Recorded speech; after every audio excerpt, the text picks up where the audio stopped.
Quando contratar? Isso é a dúvida que tem não somente na refrigeração, mas se tem também em todo o segmento. Qual a hora certa de contratar? Já passei muito tempo por essa dor e tive que entender alguns pontos para poder chegar nessa solução. O momento certo de contratar. Será que é a hora de eu ter que desembolsar esse valor? Será que eu tenho caixa suficiente? Se o meu negócio de fato está rendendo o suficiente para pagar isso? Olha só, já pensei em desistir.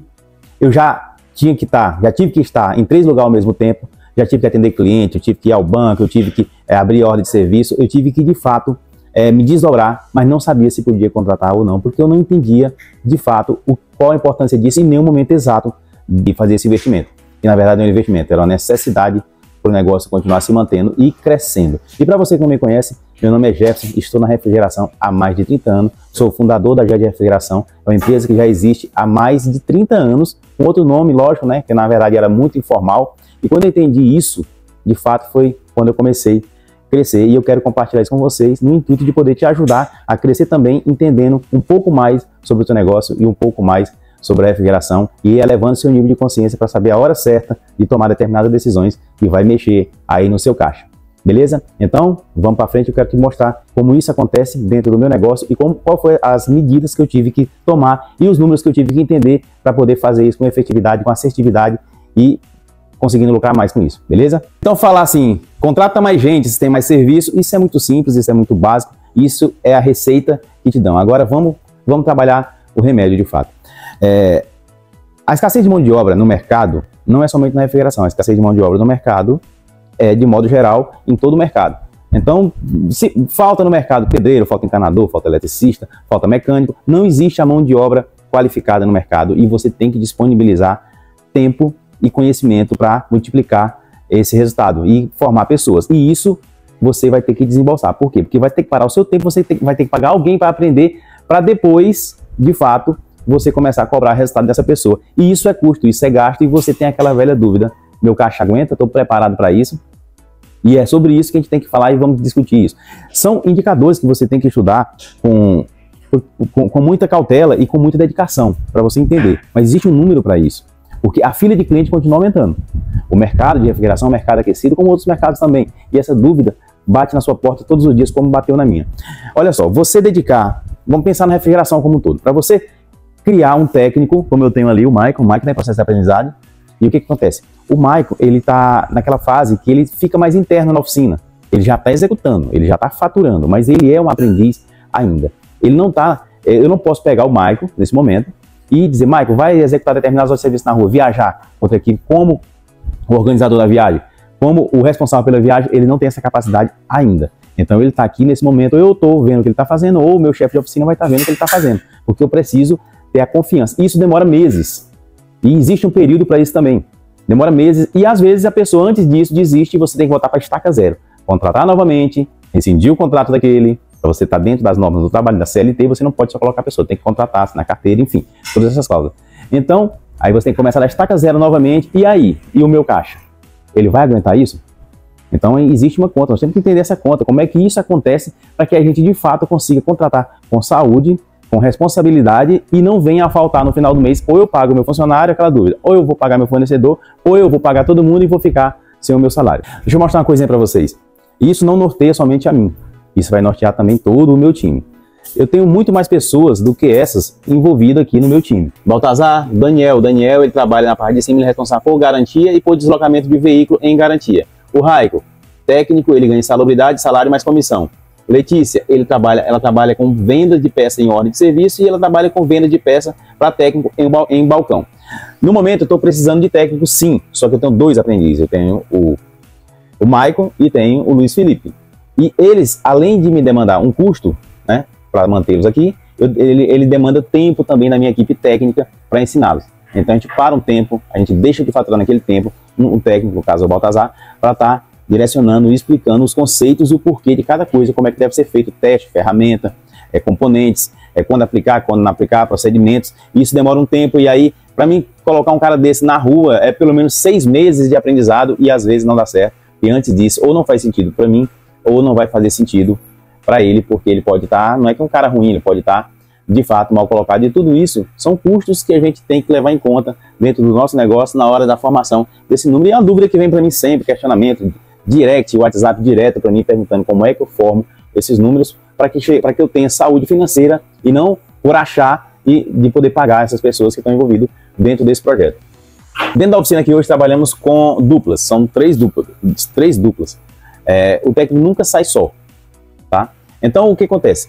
Quando o chefe de oficina diz, ó, ele está apto a começar a viajar comigo, ele já começa a viajar dentro daquilo que ele aprendeu. Digamos, esse cara, eu comecei trabalhando com ele, lavanderia, vou testar muita lavadora, vou levar ele. Refrigerador, vou levar ele. Esse cara já orçamenta, em determinado momento sim, mas isso é sobre a responsabilidade do chefe de oficina. Todo orçamento que um aprendiz faz, até mesmo os técnicos mais experientes, tem que passar pelo chefe de oficina. Esse chefe de oficina, ele vai olhar, ele vai questionar algumas coisas e vai dar assertividade no orçamento ou não. Porque depois do orçamento aprovado pelo consumidor, se o orçamento foi feito de forma errada, eu não vou ligar para o consumidor, nem minha equipe vai ligar dizendo, ah, tem que acrescentar mais isso. De jeito nenhum. Eu não vou ter essa disponibilidade no cliente. Quem vai pagar essa conta é quem orçamentou errado. Eu não vou cobrar do aprendiz, eu vou cobrar do chefe de oficina. Por quê? Porque o cliente, eu preciso da recorrência dele, não é somente daquele momento, para que esses números continuem crescendo, certo? Então, o chefe de oficina é responsável por o todo dentro da oficina. E quando eu falo todo, é o todo sobre ferramenta, é o todo sobre as pessoas que trabalham dentro da oficina, é o todo sobre os orçamentos, é o todo sobre os veículos, tudo que diz respeito à oficina e as ferramentas envolvidas, os maquinários e as pessoas, é a responsabilidade do chefe de oficina. Tanto é que, como chefe de oficina, em cima desse todo, e ele está aqui, o Batinho, ele ganha como técnico que executa, mas ele ganha também um percentual sobre o todo que acontece, de faturamento e também de responsabilidade, ok? Vocês viram alguns problemas que existem? A necessidade de técnico em geral, não dá para reclamar sobre isso, não é sobre mim, não é sobre você, é sobre o Brasil como um todo. Mão de obra técnica é escassa, não tem. E não dá para ficar chorando sobre isso. A gente tem que, de fato, formar. E para formar, você vai ter que dispor de tempo e de recursos para isso. Mas a pergunta primeira é o quê? Como eu chego nesse número? Qual a conta que eu devo fazer para poder ter esse número com assertividade, para eu começar a pagar? Porque, vamos lá, a comissão ela tem que ser paga. Eu concordo, porque é meritocracia e é mais um incentivo para o cara faturar mais. Porque, senão, ele vai ficar naquela mesmice do salário e vai virar aquele funcionário relógio. Chega na hora certa, quando bom, e sai na hora certa. Né? E não é sobre isso. Você tem que tirar esse teto da cabeça do seu colaborador e ele entende que quanto mais ele produz, mais ele ganha, e isso é que vai fazer o capitalismo acontecer dentro do seu negócio. Mas a conta da primeira pergunta é a seguinte: como eu faço essa conta? A conta é o seguinte, e você vai pegar o salário que você paga mais insalubridade, tá? Você pega o salário, a insalubridade, você coloca 70% em cima, você vai chegar no número. E aí daí você acrescenta mais o percentual da sua margem de contribuição. Quando você faz isso, você vai encontrar um número. Esse número é o que a gente chama de ponto de equilíbrio, ou quem quiser falar em inglês, é o break-even. Dali por diante, vai começar a pagar a comissão das pessoas que estão envolvidas, as pessoas que de fato produzem, os que produzem, os técnicos que produzem ali. Os que estão chegando, não, eles são iniciantes, você está investindo neles, investindo por um tempo, e é importante que a pessoa que esteja investindo tanto dinheiro quanto conhecimento tem ali a sensibilidade de entender se aquela pessoa de fato está se identificando com o que faz ou se não está. Porque se não está, desliga, tá? Porque aquilo ali pode dar um problema no futuro, pode ser que a pessoa não venha a render. Não é que a pessoa é ruim, às vezes ela somente está mal colocada. E aí existe um tempo para isso. Esse tempo, quem vai avaliar é quem treina. Cara, não faz sentido. Cara, tá fazendo sentido. Por quê? Para aquela pessoa, ela tem que logo começar a produzir para que você multiplique com mais pessoas e aí você forme um time robusto, um time que de fato consiga atender a sua demanda e diminuir assim a sua fila de espera. Aí eu vou te dar um exemplo. Aqui aconteceu comigo o seguinte, eu tinha um técnico que estava comigo há mais de um ano, excelente pessoa, maravilhosa, só que não estava rendendo a oficina, não se identificou com a parte técnica. E eu não gosto de demitir, acho que ninguém gosta de demitir. E aí você tem que ter a sensibilidade de entender que a pessoa pode estar mal locada. Aí foi o que eu fiz, tirei ele aqui da parte técnica e coloquei ele no almoxarifado. 100%, desempenhando 120%. Excepcional o cara lá. Então, o que eu entendi? Que o cara não é ruim, o cara só estava mal colocado dentro do negócio. Agora vamos fazer a conta. Você lembra que eu falei? É o salário mais 70%. O que é 70%? 70% é possíveis multas rescisórias, proporcionar férias, 13º, vai te dar esse acumulado. E o que é o ponto? O que é a margem de contribuição? A margem de contribuição é o que te sobra depois que você tira as despesas operacionais, o que te sobra antes de pagar o salário. Essa é a sua margem de contribuição, que é a conta que você vai fazer, beleza? E eu vou te ajudar a fazer essa conta na calculadora aqui, agora, beleza? Então, pessoal, vamos lá, vamos fazer a conta aqui.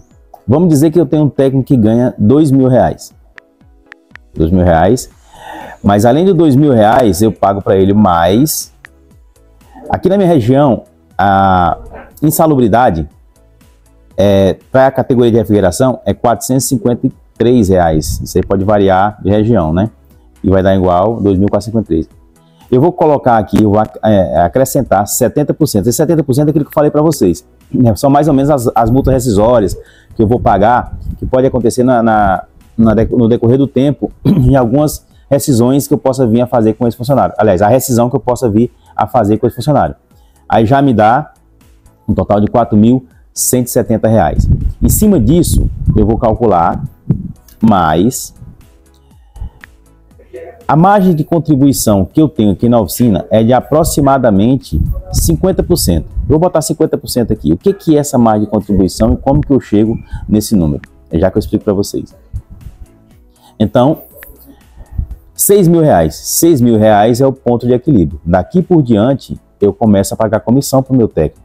Qual é essa comissão? Eu coloco comissão em 3 categorias.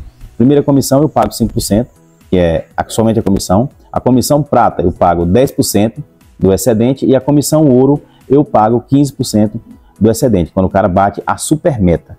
Então, por quê? Porque quando eu chego na primeira conta, nesse 6.255, a conta já está paga. O cara já se pagou. Daí por diante, a gente começa a compartilhar riqueza, a gente começa a dividir o lucro. Beleza? Então, primeira comissão 5, a outra comissão eu pago 10 e a outra comissão eu pago 15. E agora nós vamos falar sobre a questão da margem de contribuição, como é que eu entendo esse número. Vamos lá. Pessoal, agora vamos falar sobre o que é uma margem de contribuição. Vamos fazer a conta. O que é uma margem de contribuição? Vou dar um exemplo para vocês de peça, tá? Formação de preço de serviço é basicamente isso. Você vai ter a formação de preço de uma peça como parâmetro. Vamos entender. E digamos que eu compro uma peça a R$100. R$100. Isso é o preço de compra. Eu comprei essa peça. Mas eu paguei nessa peça 5%.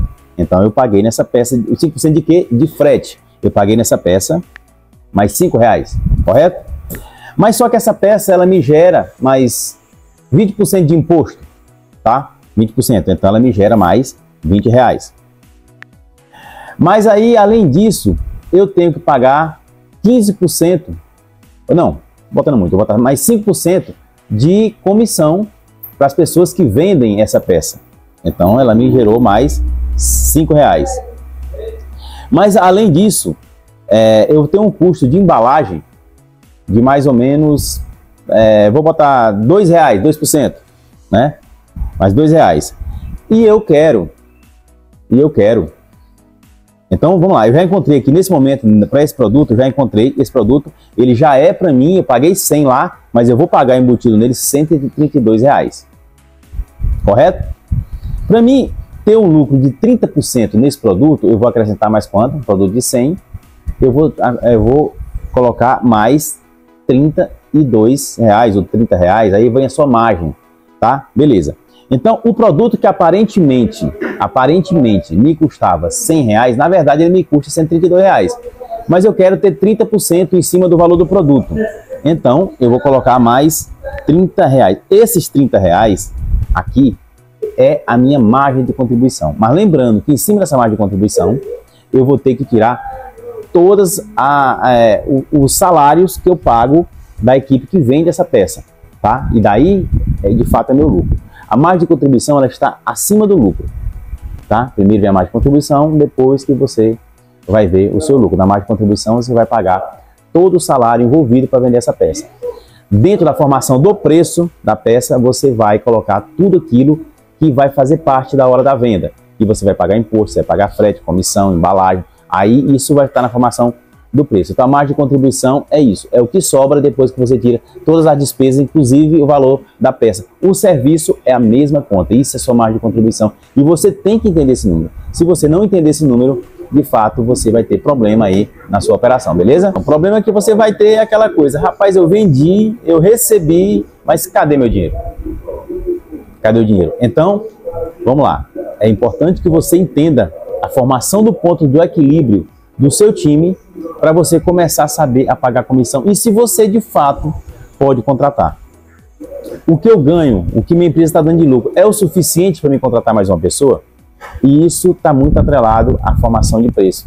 E é o que muito acontece na refrigeração, não só na refrigeração, em tudo. Quando você não sabe fazer a sua formação de preço, você não acompanha seus números e faz aquilo por comparação. Eu vou vender por 10 ou por 9,50 porque a minha concorrência vende por 10. Eu vou vender 50 centavos mais barato. Mas às vezes a sua concorrência está comprando mais barato, ela tem um custo menor do que o seu, e aí você vai quebrar porque está comparando e não entende de fato os seus números. E aí eu convido a você, se você teve dúvida sobre esse assunto, manda aí um direct pra gente, manda aí as suas perguntas que a gente vai respondendo, beleza? Então, mais uma vez, parceria, preço justo e dica aqui na JEC. Tamo junto, fechou.